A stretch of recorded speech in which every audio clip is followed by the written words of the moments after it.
मध्य प्रदेश में विधानसभा चुनाव है और चुनाव से पहले बीजेपी को एक बड़ा झटका लगा है। बीजेपी से इस्तीफा दे चुके विधायक नारायण त्रिपाठी ने अपनी विंध्य जनता पार्टी बना ली है।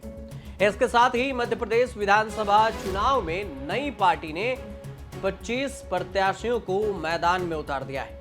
मैहर सीट से खुद नारायण त्रिपाठी चुनाव लड़ेंगे और उनका मुकाबला बीजेपी के प्रत्याशी श्रीकांत चतुर्वेदी के साथ होना है। श्रीकांत चतुर्वेदी बीजेपी के उम्मीदवार हैं। नारायण त्रिपाठी ने समाजवादी पार्टी से विधायकी का सफर शुरू किया था, फिर कांग्रेस का हाथ थामा और दूसरी बार विधायक बने।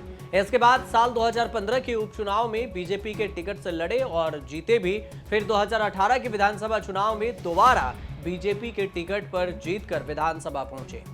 विधायक त्रिपाठी पिछले 2 से 3 साल से लगातार पार्टी के खिलाफ बयानबाजी कर रहे हैं और अलग विंध्य प्रदेश की मांग को लेकर अपनी ही पार्टी के सरकार पर हमलावर भी नजर आ रहे थे। इस बार के चुनाव में बीजेपी ने नारायण त्रिपाठी का टिकट काटकर मैहर से श्रीकांत चतुर्वेदी को टिकट दे दिया, जिन्हें सिंधिया समर्थक भी कहा जाता है।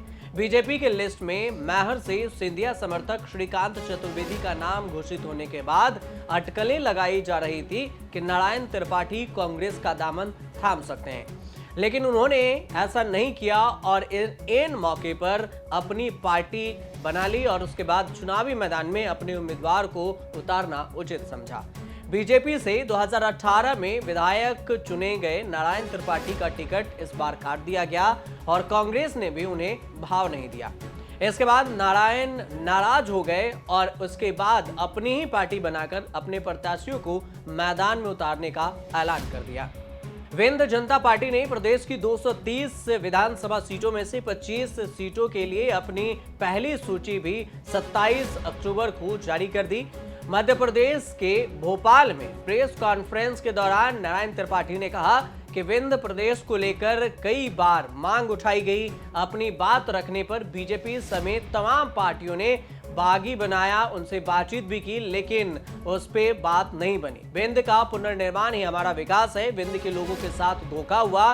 कोई भी पार्टी विंध्य के लिए कोई काम नहीं कर पाई। इसके अलावा नारायण त्रिपाठी ने यह भी कहा कि राम के नाम पर राजनीति होती है, पर राम की भूमि चित्रकूट विंध्य उपेक्षित है, यानी उस पर ध्यान नहीं दिया जाता। ज्यादातर विंध्य जनता पार्टी ये नारायण त्रिपाठी के पार्टी है और इसको लेकर कहा कि विंध्य का पुनर्निर्माण ही हमारा मुख्य उद्देश्य है।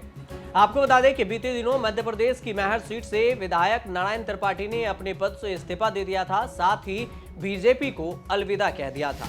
मैहर से अगर मैहर सीट की बात करें तो मैहर में 4 बार विधायक निर्वाचित हो चुके नारायण 2003 में समाजवादी पार्टी से विधायक बने थे, जबकि 2013 में कांग्रेस से चुनाव जीतकर विधानसभा पहुंचे।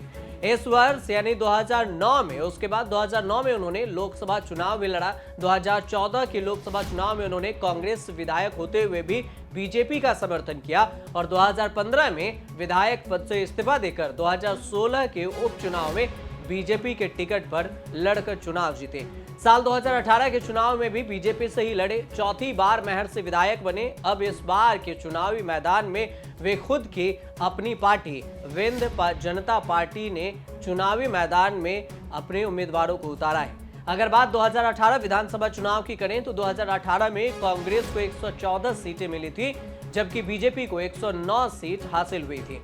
लेकिन 2020 में जब ज्योतिरादित्य सिंधिया कांग्रेस में थे तो उस वक्त उन्होंने बगावत कर दी थी और बागी होने के कारण उनके बाकी विधायक भी उनके साथ कांग्रेस छोड़कर बीजेपी में शामिल हो गए थे और इस कारण मध्य प्रदेश में कांग्रेस की सरकार गिर गई थी और बीजेपी ने अपनी सरकार बना ली थी। और इस बार 2023 में अब एक बार फिर विधानसभा चुनाव है और बीजेपी के लिए सिंधिया भी प्रचार कर रहे हैं, लेकिन देखने वाली बात यह होगी कि बीजेपी और कांग्रेस के बीच में कौन किस पर भारी होता है। मध्य प्रदेश में किसकी सरकार बनती है? क्या बीजेपी अपनी सरकार को बरकरार रखने में कामयाब रहती है या कांग्रेस 2023 विधानसभा जीतकर मध्य प्रदेश में दोबारा सत्ता में आती है? आप देखते रहिए न्यूज़ तक।